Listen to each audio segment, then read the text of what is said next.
nei ki a koe. Oh my. Oh. Really got us out here showing our true colours.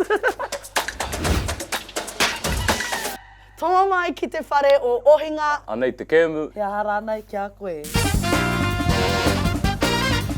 He aha rānei ki a koe. Ko te hoki ki Onamata ki te tūtaki i o Tipuna kua hinga ki te pō. Oh my god. Ko te haere whakamua rānei ki te Anamata ki te tūtaki i au tamariki mokopuna anō. Oh my. Nā, he hoki ki Onamata. Kororo kia ki Tupuna. He hoki. Ai hoki. Rea ko I rai ngā āhuatanga o Awaraa and show them their beautiful creation. Tera whakaare whakamua koe lepa, kāre koe tamariki. Kia mōhio koe hei āhea koe mate ai, ka pēhea rānei koe mate ai. Ko tino whakaro ki tēnei pātai. Oh. Ka pēhea. Me. Ai, ringa I te mōhio. Nah, I reckon hea te wā. Cause ki te mohi au ka pēhea, then ka mataku ai o tēnā mea mo te roa ngā utoku oranga. And then hea te whaniki o tui tēnā.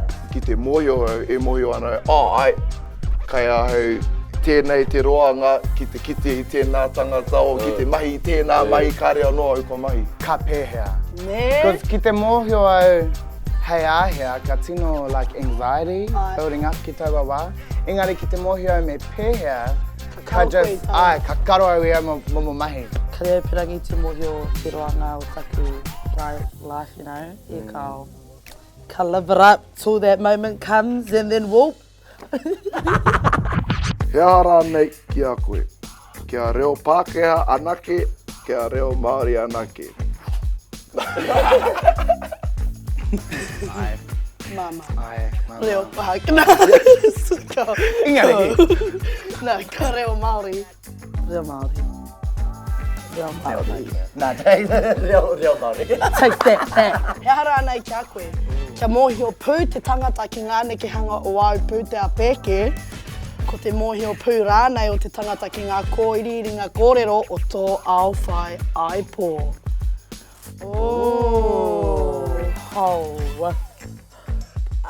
He's straight there, rawa tēnei pātai. Financial. Era Nā te mea, kōrero pai oku. kanoho mai ki au anake. Oh, hea tēnei mea te au whai pō. Nah, actually, te pūtea. Ai, te pūtea, because kare te secret nui. I think he pērā hoki Kare au. kau, so... Yeah. Financial transaction. Ai. Cause kia pono ake kōrero ko te kai me te henu anake. Aku transactions. Ia, nā, me nā ka koro koe pāra ki tō au.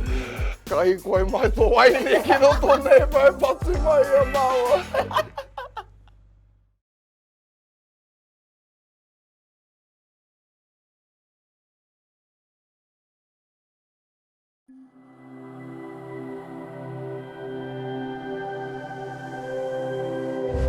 Ko te reo, te take.